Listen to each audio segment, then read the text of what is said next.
안녕하세요, 한상기입니다. 오늘 소개해드릴 차는 기아 신형 스포티지입니다. 국내에서는 소렌토 또는 카니발이 기아의 주력 모델인데 글로벌에서는 스포티지가 베스트셀러입니다. 최근에 출시된 신형 스포티지는 6년 만에 풀 체인지된 모델이고요. 신형 투싼처럼 플랫폼을 비롯해 여러 가지 면에서 업그레이드가 됐습니다. 스포티지는 풀체인지가 되면서 안팎의 디자인이 확 달라졌고 구형에 비하면 차체가 커지면서 실내의 거주성이 좋아진 것도 눈에 띕니다. 엔진 라인업은 1.6 가솔린 터보와 2.0 디젤, 하이브리드 세 가지고요. LPG 모델도 개발 중인 것으로 알려졌는데 올해는 아니고 아마 내년에 나올 것으로 예상이 됩니다. 하이브리드의 트림은 프레스티지와 노블레스, 시그니처, 그래비티 네 가지고요.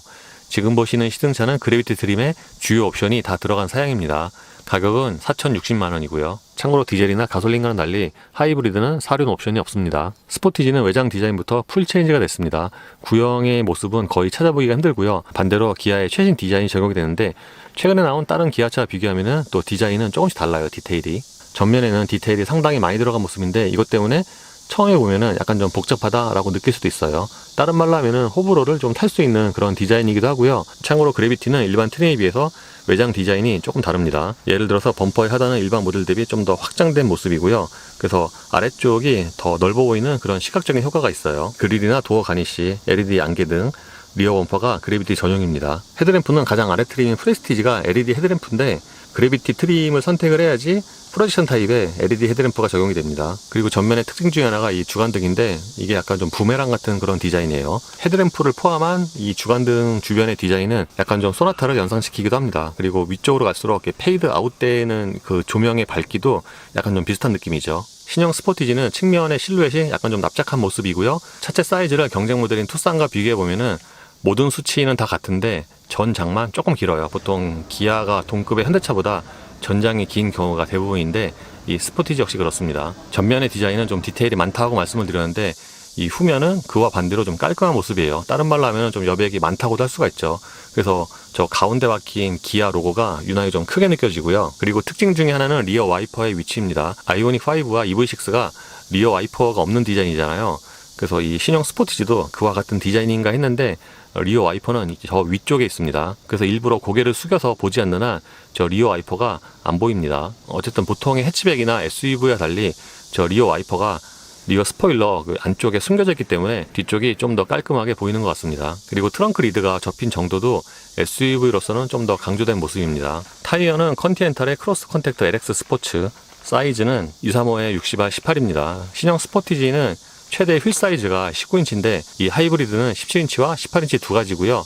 요 알로이일도 하이브리드 전용 디자인입니다. 예, 외장 디자인처럼 신형 스포티지의 실내도 확 달라졌어요. 구형에 비하면은 디자인이 괜찮아지기도 했지만 전반적인 내장재도 괜찮아졌고요. 그리고 모니터와 계기판이 커지다 보니까 거기서 오는 시각적인 차이도 좀 있는 것 같아요. 내장재 같은 경우에는 실제 만졌을 때 그 촉감보다는 시각적인 차이가 더 큽니다. 예를 들어서 프레스티지와 비교하면은 대시보드에 적용된 이 우레탄 이거는 거의 비슷하거든요. 근데 색상이 조금 더 예쁜 색상이다 보니까 눈으로 느끼는 고급스러움은 좀 차이가 있습니다. 모니터와 계기판은 요즘 유행하는 것처럼 한 장으로 쭉 이어진 디자인이고요. 이 모니터는 사이즈가 12.3인치예요 이거보다 한 등급 위인 산타페 소렌토도 모니터 사이즈가 10.25인치니까 꽤 크게 느껴집니다. 근데 이게 디자인에 따라서 생각보다는 차이가 시각적으로는 크게 안 날 수 있어요. 예를 들어서 투싼은 10.25인치인데 그 차는 10.25인치 치고도 좀 커 보이거든요. 그리고 이 모니터가 돌출형에 가까운 이렇게 메리평인데 이 위치 자체가 꽤 높습니다. 그래서 모니터를 바라보는 시야가 밑으로 많이 안 내려가요. 안쪽에 있는 인터페이스나 그래픽 디자인은 기존의 차와 거의 동일합니다. 지금이 홈 화면이고 이렇게 페이지 넘겨서 주요 메뉴로 접근을 하는데 그러니까 요런 디자인이 최신 디자인이 적용이 됐죠. 근데 안쪽에 있는 그런 기능성 메뉴는 거의 동일하고요. 그리고 요즘에 선보이는 빌트인 캠, 발레 모드, 기아페이, 후석 취침 모드 같은 주요 편의 장비는 다 적용이 돼 있습니다. 그리고 하이브리드로 들어가면은 이 차는 하이브리드여서 이렇게 하이브리드 모드가 있어요.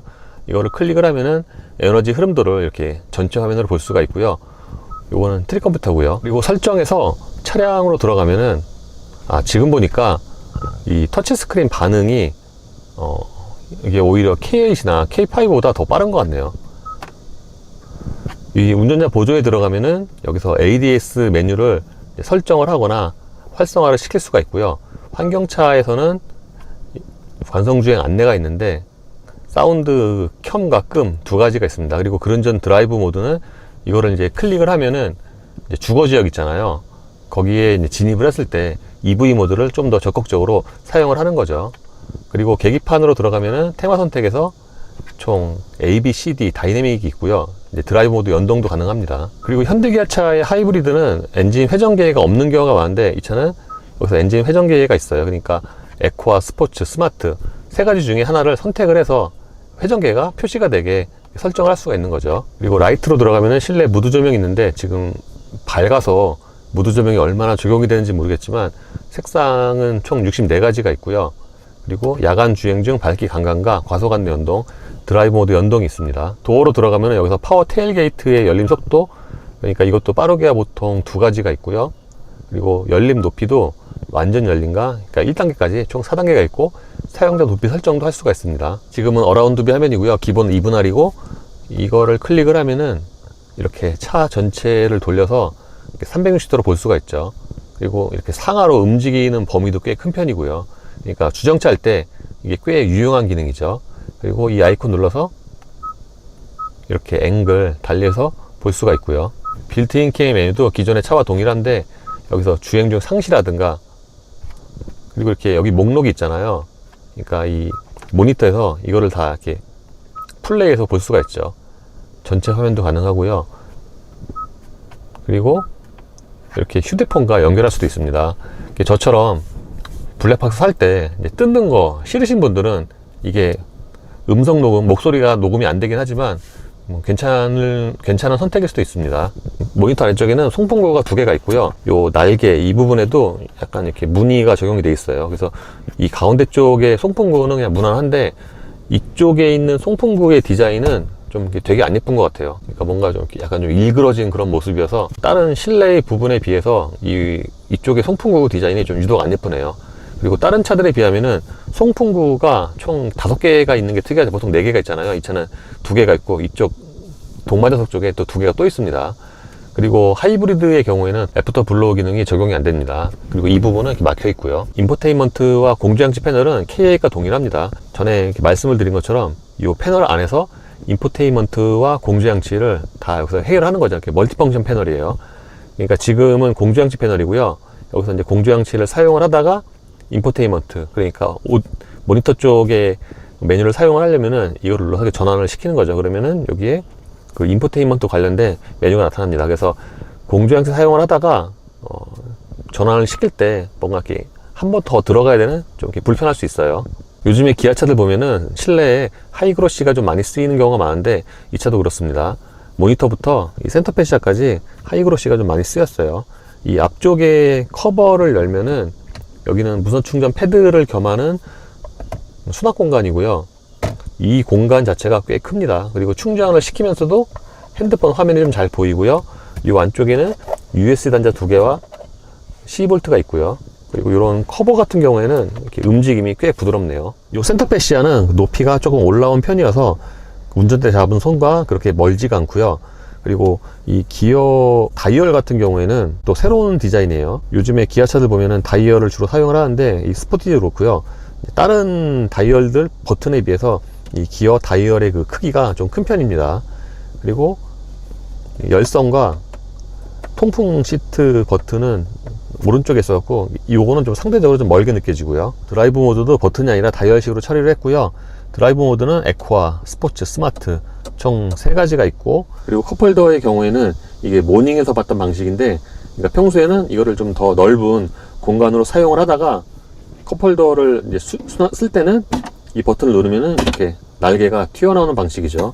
이게 같은 방식이긴 한데 확실히 모닝보다 이런 플라스틱 재질이 훨씬 좋네요. 차 크기를 생각을 하면은 센터 콘솔 박스의 용량은 무난한 편인데 이게 보기보단 좀 깊어요. 지금처럼 500mm 넣고도 이렇게 문이 닫힙니다. 이게 커버 안쪽에 좀 이렇게 파여 있어 갖고 이 500mm 넣고도 이렇게 문이 닫히네요. 스포티지의 실내에서 이 운전대가 가장 예쁜 게 아닌가 싶습니다. 색상이라든가 이 스포크 또는 이 아래쪽에 적용된 재질이 이게 굉장히 좀 묘하게 대비를 이뤄 갖고 실내에서 가장 예쁜 부분이 아닌가 싶어요. 참고로 지금 보시는 시승차는 네이버 그레이인데 이 파란색이 눈으로 보기에는 꽤 예쁩니다. 그리고 스포크에 적용된 이 버튼은 기존과 동일하고요. 그러니까 KA만 제외하면은 버튼의 위치는 기존과 동일하네요. 디지털 계기판은 다른 기아차와 완전히 동일한 디자인이고요. 말씀을 드린 것처럼 이렇게 에코와 스포츠, 드라이브 모드에 따라서 디자인이 바뀝니다. 이 디자인이 변환되는 속도라든가 자연스러움은 꽤 좋은 편이고요.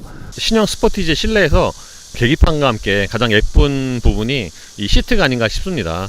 시트의 색상이라든가 저 무늬 그리고 상단에 적용된 소재가 꽤 예뻐요. 시트는 전체적으로 착자감이 괜찮은 편인데 제 기준으로 말씀을 드리면은 좌판의 길이는 좀 짧고요. 좌판 연장 기능은 없어요. 그래서 저보다 좀 키가 크신 분들은 시트 좌판이 좀 짧을 수가 있습니다. 그리고 시트 포지션은 약간 좀 높게 느껴지고요. 유리는 4개 모두 다 상하향 모드 원터치인데 이거는 시그니처 트림부터 적용이 됩니다. 그리고 도어 포켓의 크기는 괜찮은 편이고요. 신형 스포티지는 풀체인지가 되면서 휠 베이스 차체 사이즈가 늘어났잖아요. 그래서 신형 투싼처럼 2열의 거주성이 늘어났는데 기존에 비하면은 무릎 공간이 한 무릎 반 개 정도가 늘어난 것 같아요. 제가 앉으면은 무릎과 앞시트 사이에 주먹이 2개하고도 반 정도가 들어갑니다. 이거는 신형 투싼과 거의 동일하고요. 그리고 보통 현대기아 SUV가 등받이 각도가 뒤로 많이 넘어가는 편인데 이 스포티지도 그렇습니다. 이렇게 뒤로 젖혀보면은 굉장히 좀 뒤로 많이 넘어가죠. 그래서 2열의 전체적인 거주성에는 꽤 좋은 점수를 줄 수가 있습니다. 조금 전에 1열 시트 포지션이 조금 높다고 말씀을 드렸는데 그래서 시트를 가장 낮춰도 이 아래쪽의 공간에 꽤 여유가 있습니다. 제가 신발을 넣으면은 이렇게 상하의 그 높이라든가 좌우 공간에 여유가 꽤 있어요. 이거는 최근에 시승했던 티구안과 좀 거의 비슷한 그런 이 아래쪽 공간이 아닌가 싶습니다. 거기다가 요 가운데 부분도 그렇게 많이 올라온 편은 아니어서 2열의 거주성을 더 높이는 부분이 아닌가 싶습니다. KA처럼 신형 스포티지도 옷걸이형 헤드레스트가 적용이 됐습니다. 요거는 시그니처 트림부터 적용이 되고요. 이게 옷걸이형 헤드레스트이긴 한데 뭔가 이렇게 손잡이 같은 역할도 하는 것 같아요. 거기다가 좀 특이하게 이 헤드레스트 이 부분 있잖아요. 이 플라스틱의 재질이 굉장히 좋아요. 아마 실내 그 소재 중에서 이 부분의 그 플라스틱 소재가 가장 좋지 않나 싶습니다. 이게 만져보면은 이 안쪽에 약간 가늘게 고무도 들어갔고요. 전체적으로 이 플라스틱의 그 느낌이 잡았을 때 굉장히 좋습니다. 스포티지는 1열 시트 뒤에 이렇게 시트백 포켓이 있고요. 여기에 추가로 이렇게 지퍼로 이렇게 수납 공간이 또 있습니다. 보통 이렇게 지퍼로 되어 있는 수납 공간이 있는 차가 거의 없는데 저는 이게 처음 보는 것 같아요. 그래서 이게 실용성 면에서는 꽤 좋은 것 같아요. 생각보다 좀 이렇게 많은 물건을 넣을 수 있고 의외로 이 소재도 괜찮은 편입니다. 근데 이게 디자인이 뭔가 좀 되게 올드하네요. 이 디자인이 저는 이거 딱 처음 봤을 때 그 옛날에 그 할머니들이 그 용돈 나눠주던 그 지갑, 손지갑 딱 그거를 좀 연상이 됐거든요. 그리고 2열 승객을 위해서는 여기에 송풍구가 마련이 되어 있고요. 그러니까 스포티지가 전체적으로 송풍구가 좀 안 예쁘네요. 그리고 아래쪽에는 또 추가적으로 수납 공간이 있습니다. 이게 보는 것보다는 턱이 좀 높아요. 암레스트를 펼치면은 컵홀더는 여기에 있습니다. 이 컵홀더에는 따로 날개는 없고요. 참고로 트렁크 용량은 가솔린과 디젤이 637리터, 하이브리드가 633리터입니다. 이 트렁크가 들어간 입구도 넓지만 들어간 입구 쪽에 그 좌우에 폭이 넓습니다. 그리고 이 커버를 들어 올리면은 여기에 추가적인 수납 공간이 있는데 이 수납 공간의 그 용량도 꽤 큰 편이에요. 그리고 트렁크 왼쪽에는 12V 단자가 있고요. 이 레버를 당기면은 이렇게 2열 시트를 접을 수가 있습니다. 참고로 2열 시트는 사람이 좀 이렇게 완전히 눌러줘야 되고요. 이렇게 2열 시트를 접으면은 트렁크 바닥부터 2열 시트까지 약간 좀 이렇게 층이 있는 편이에요. 이게 가솔린과 디젤은 그 다이브 기능이 있는데 하이브리드는 적용이 안 됐습니다. 참고로 2열 시트 뒤쪽에 이거는 이게 약간 좀 이렇게 울어 있어요. 좀 팽팽하게 마감이 안 돼 있습니다. 예, 하이브리드는 배터리 잔량이 있으면 기본 EV 모드입니다. 브레이크 페달을 밟고 시동 버튼을 누르면은 이렇게 주행이 가능하다고 음악이 흘러나오죠. 그리고 또 문구도 뜨고요. 기본 EV 모드에서는 당연히 소음이 없죠. 아주 없는 건 아니고요. 아주 약하게 전장풍 소리가 있긴 하지만 일반 내연기관에 비하면은 월등하게 조용하죠. 그러니까 ISG 내연기관 사용하는 거에 비해서 이렇게 시동이 꺼진 그 시간이 훨씬 길기 때문에 이런 면에서는 정수성이라든가 진동 대책에서 꽤 유용합니다. 그리고 시동이 켜지면은 이게 대부분의 하이브리드에게 해당되는 얘기인데 이제 시동 꺼진 시간이 많기 때문에 시동이 켜지면 상대적으로 이 소리가 좀 크게 들리고요. 실제로 하이브리드가 이 소리가 일반 엔진에 비해서 소리가 좀 더 큰 경우가 많습니다. 배터리 잔량이 있고 속도가 낮은 경우에는 기본 EV 모드로 주행을 합니다. 다른 EV 모드처럼 이렇게 저속에서는 우웅하는 지하철 소리 있잖아요. 그 소리가 나지막하게 들리고요. 실내에서는 그렇게 크게 들리는 정도는 아니에요. 그리고 이 EV 모드는 상황에 따라서 이게 꺼지고 켜지고 하는데, 이게 노면에도 좀 해당이 있어요. 예를 들어서 뭐 내리막이나 오르막, 그러니까 내리막 같은 경우에는 EV 모드가 좀 길게 가고, 오르막 같은 경우에는 이 엔진이 금방 또 시동이 되죠. 이 차의 파워트레인은 1.6 가솔린 터보와 전기 모터, 6단 자동 변속기로 조합이 됩니다. 이거는 투싼 하이브리드 또는 KL 하이브리드, 소렌토 하이브리드와 동일한 유닛이죠. 엔진의 기본 출력은 180마력이고요. 종합 출력은 230마력입니다. 이 차는 아무래도 동급인 투싼 하이브리드와 비교가 되는데, 두 차는 뭐 거의 비슷한데 주행에서 좀 차이가 있는 거는 하체 같아요. 이 스포티지 하이브리드가 투싼 하이브리드에 비해서 하체가 조금 더 단단합니다. 투싼 하이브리드는 부드러웠거든요. 근데 스포티지 하이브리드는 그거보다는 조금 더 단단하고, 다른 말로 하면은 상하 바운싱이 조금 더 적다고 할 수도 있습니다. 근데 그거보다 단단하다고 해서 딱딱까지는 아니고요. 적당히 좀 탄탄한 그런 느낌이고, 예를 들어서 좀 안 좋은 노면이나 과속방지턱 넘어갈 때 그 첫 충격이 보통 딱딱하면은 좀 이렇게 세게 들어오잖아요. 이 차는 이렇게 세게 들어온 정도는 아니고 적당히 좀 충격을 완화해서 실내로 전달을 합니다. 그리고 같은 파워트레인이지만 소렌토 하이브리드보다 좀 작고 가볍잖아요. 그러다 보니까 기본적으로 운동 성능 또는 운전할 때 그 경쾌함이 조금 더 낮습니다. 그러니까 이 차에 비하면은 소렌토 하이브리드는 좀 더 이렇게 묵직하게 움직이고요. 스포티지 하이브리드는 그보다 좀 더 가볍고 좀 더 경쾌하게 움직인다는 표현을 할 수 있을 것 같아요. 보통 하이브리드가 저속에서는 EV 모드 때문에 조용해도 속도가 올라가면은 생각보다 소리가 좀 크다, 또는 외부 소음이 좀 많이 들어온다 라고 느끼는 경우가 많은데, 이 차도 거기에 어느 정도는 해당이 돼요. 그러니까 전반적인 방음이 무난하긴 한데, 주행을 하면은 이 차는 대략 지금처럼 100으로 달리면은 타이어 소음과 전면의 풍절음이 거의 비슷한데, 이 차도 100 정도까지는 거의 비슷해요. 근데 대략 한 100, 110? 요게 그 경계선인 것 같아요. 그 이상을 넘어가면은 이 차는 그 전면에서 들어오는 그 풍절음이 좀 크게 느껴지고, 이게 운전을 하다 보면은 이게 뭔가 앞유리가 좀 얇구나 라는 좀 그런 느낌이 있어요. 왜냐면은 대략 한 120, 130 이 정도 속도로 달리면은 그 앞쪽에서 실내로 이렇게 밀려 들어오는 바람 소리가 좀 잘 들립니다. 하이브리드의 연비가 좋은 이유 중에 하나가 기본적으로 엔진의 효율이 좋기도 한데, 이렇게 주행 중에도 EV 모드가 생각보다는 꽤 자주 들어와요. 방금 말씀드린 것처럼 내리막에서는 EV 모드가 자주 실행이 되는데, 지금 속도가 87인데 이게 지금 약간 내리막이잖아요. 그러다 보니까 이렇게 EV 모드가 꽤 길게 지속이 됩니다. 그러니까 이런 경우에 이 평균 연비를 이렇게 확 높이는 거죠. 이 차는 기본적으로 180마력에 전기 모터가 힘을 더하잖아요. 그러다 보니까 초반에 밟았을 때 그 응답성이 가솔린보다 낫습니다.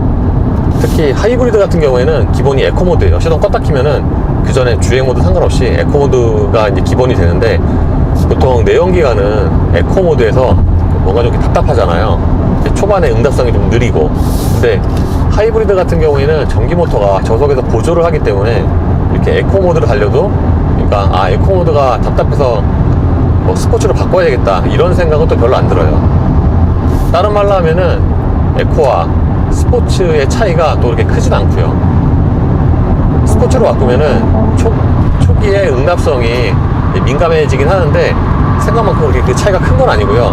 다만 어디서 좀 차이가 있냐면은, 스포츠 모드에서는 가속 페달 이렇게 쭉 밟았다가 이렇게 발을 떼잖아요. 그러면은 그 엔진 브레이크 또는 회생제동이 조금 더 강하게 걸립니다. 이게 일반 내연기관에 비해서 조금 더 강한 것 같아요. 근데 이게 무슨 이질감을 느낀다거나 승차감을 떨어뜨릴 정도는 아니에요. 단점 중에 하나는 고회전을 사용을 했을 때 진동인데, 이게 대략 한 4000rpm 이 정도까지 괜찮은데, 한 5000rpm 정도가 넘어가면은 이 가속 페달이나 운전대로 좀 이렇게 가늘게 전달이 됩니다. 이거는 같은 파워트레인의 투싼, 소렌토, K8 다 좀 비슷해요. 정도의 차이는 좀 있지만, 물론 이제 K8이 급이 높기 때문에 그 차가 진동이 가장 적긴 하지만, 요거는 좀 대동소이합니다. 예를 들어서 이렇게 회전수가 5000rpm이 넘어가면은, 그때는 그러니까 이게 발로 좀 느껴져요. 가속 페달에서 좀 이렇게 가늘게 떨리는 게. 그리고 엔진 소리 같은 경우에는 저속에서는 좀 이렇게 음색이 좀 불편한데, 오히려 고속 고회전으로 가면은 생각만큼 하이톤으로 바뀌는 건 아니고요, 좀 베이스로 낮게 깔립니다. 그리고 보통 하이브리드는 전기 모터로 구동이 될 때 고주파음이 나는 경우가 있잖아요. 이 차도 있긴 있는데 그게 좀 굉장히 약해요. 아주 약하게 삥 하고 들립니다. 그 전기 모터 그 고주파음이 어디서 나냐면은 저 귀 뒤쪽에서 들려요. 한 2열 쪽에서. 그래서 하이브리드 타면서 고주파음 듣기 싫어하시는 분도 있는데, 그거는 그렇게 크게 단점은 아닌 것 같습니다.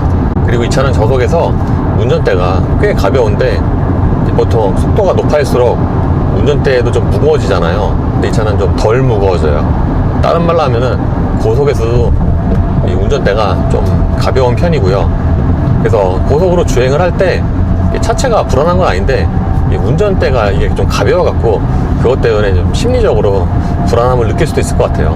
그리고 요즘에는 그런 경우가 거의 없는데, 예전에는 하이브리드 이 브레이크 페달 그 감각이 좀 이질감이 있는 경우가 많았거든요. 이 스포티지 하이브리드는 브레이크 페달 밟았을 때 그 감각이 일반 그 내연기관과 동일합니다. 그러니까 꽤 자연스러운 감각이고, 밟으면은 좀 이렇게 운전자가 예측할 수 있을 정도로 점진적으로 제동력이 증가를 해요.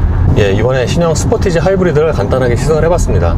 스포티지는 이번이 처음인데, 투싼을 생각을 해보면은 라인업에서는 이 하이브리드가 가장 상품성이 좋지 않나 싶습니다. 왜냐하면은 투싼을 생각해보면은 1.6 가솔린보다 하이브리드가, 그러니까 차값 빼고는 모든 면에서 다 괜찮아요.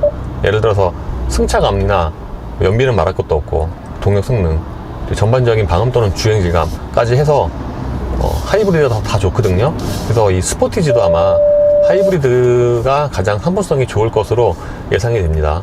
그리고 신형 스포티지를 이번에 타보니까 구형에 비하면은 전반적으로 많이 좋아졌습니다. 풀체인지가 되면은 상품성이 좋아지는 게 당연하고, 그리고 변화도 크잖아요. 근데 이 스포티지는 풀체인징을 감안을 해도 변화의 폭이 꽤 큽니다. 예를 들어서 안팎의 디자인도 확 달라졌고, 2열의 거주성이나 편의 장비 이런 것도 굉장히 많이 개선이 됐기 때문에, 특히 또 하이브리드도 생겼고, 그래서 기존에 비하면은 전반적인 상품성이나 업그레이드가 많이 진행이 됐고요. 그리고 기존의 스포티지는 뭔가 패밀리 SUV로 사용하기에는 조금 부족한 그런 실내 공간이었잖아요. 특히 2열 같은 경우에. 근데 이 신형 스포티지와 투싼은 2열 공간을 보면은 이제 패밀리 SUV로 사용해도 괜찮을 정도의 그런 그 거주성이에요. 그러니까 기존에 비하면 무릎 공간이 늘어나게 했지만 그 시트가 조금 더 편해졌고, 등받이 각도도 좀 많이 뉘어지고요. 최신 모델답게 편의 장비도 많이 늘었고요. 특히 모니터가 12.3인치로 커진 것도 눈에 띄는 부분이죠. 근데 HUD가 없는 거는 좀 아쉬울 수 있어요. 그리고 외장 디자인이 이번에 풀 체인지가 됐는데, 이 전면의 얼굴 디자인은 좀 호불호가 갈릴 수 있을 것 같아요. 이게 좀 시간이 지나봐야 되겠지만 뭔가 너무 좀 힘이 많이 들어간 그런 얼굴, 그런 느낌입니다. 반면에 뒷모습은 또 괜찮고요. 예, 이로써 기아 신형 스포티지 하이브리드의 시승을 마치겠습니다. 감사합니다.